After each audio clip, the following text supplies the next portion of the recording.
Azərbaycan BMT-nin Turizmin Avropa üzrə komissiyasına üzv seçilmək üçün namizədliyini irəli sürüb. Bu barədə Bakıda keçirilən BMT-nin Turizmin Avropa üzrə regional komissiyasının 71-ci iclasında jurnalistlərə açıqlama verilib. Bu üzvlük Azərbaycana nə vəd edir? Bu barədə əməkdaşımız Ləman Pərviz qızı bizi daha ətraflı məlumatlandıracaq.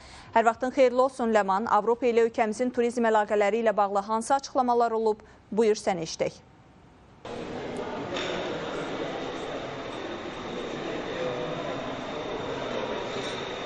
Salam, hər vaxtınız xeyir. Azərbaycan 2025-2029-cu illər üçün Avropa Regionu üzrə İcraiyyə Şurasında yer almaq məqsədi ilə öz namizədliyini irəli sürüb. Nəzərinizə çatdırmaq istəyirəm ki, bu proses elə məhz ölkəmizin ev sahibliyi etdiyi BMT-nin Ümumdünya Turizm Təşkilatının Avropa Regional Komissiyasının 71-ci iclası çərçivəsində baş tutur və qeyd eləmək istəyirəm ki, seçkinin nəticələri günün ikinci yarısında elan olunacaq və ümumilikdə isə 9 ölkə öz namizədliyini irəli sürüb.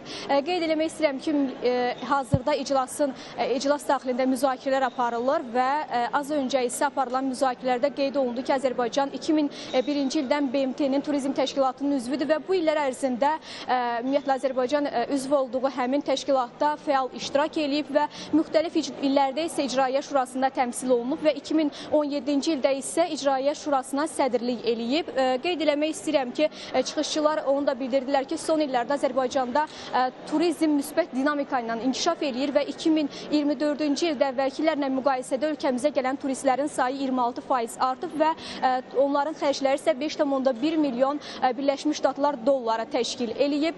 Vurğulamaq istəyirəm ki, iclasa 40-a yaxın ölkədən 150-dən çox nümayəndə qatılır və onlar arasında həmçinin Avropa ölkələrindən olan turizm nazirləri, eləcə də bu sahədə çalışan beynəlxalq ekspertlər, mütəxəssislər iştirak eləyirlər və iclasın məqsədi isə Avropanın hazırki turizm vəziyyətini dəyərləndirmək, eləcə də onun gələcək inkişaf istiqamətlərini, perspektivlərini müəyyənləşdirmək və bu sahədə beynəlxalq əməkdaşlığı gücləndirməkdir və eləməz müşahidələrimizə əsasən deyə bilərəm ki, məhz çıxışçılar da öz çıxışlarında əsas diqqəti Avropada və ümumiyyətlə regionda turizmin inkişafı üçün innovativ yanaşmaların, yeni mexanizmlərin tətbiqi məsələsinə çəkirdilər və qeyd eləmək istəyirəm ki, son olaraqsa xatırlatmaq etmək istəyirəm ki, BMT-nin Ümumdünya Turizm Təşkilatının Avropa Regional Komissiyasının 70-ci iclası 2024-cü ildə Albaniyanın paytaxtı Tiranada keçirilib və bu tədbir Albaniyada ilk dəfə olaraq təşkil olunub. Məhz həmin tədbir çərçivəsində isə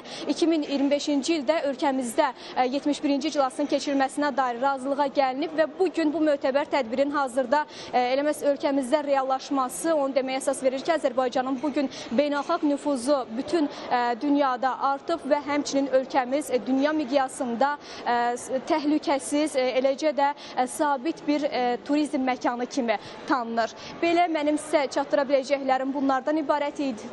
Söz yenidən xəbər mərkəzindədir. Təşəkkürlər Ləman. Ətraflı məlumat üçün xatırladım ki, bizimlə bağlantıda əməkdaşımız Ləman Pərviz qızı idi. Davam edir.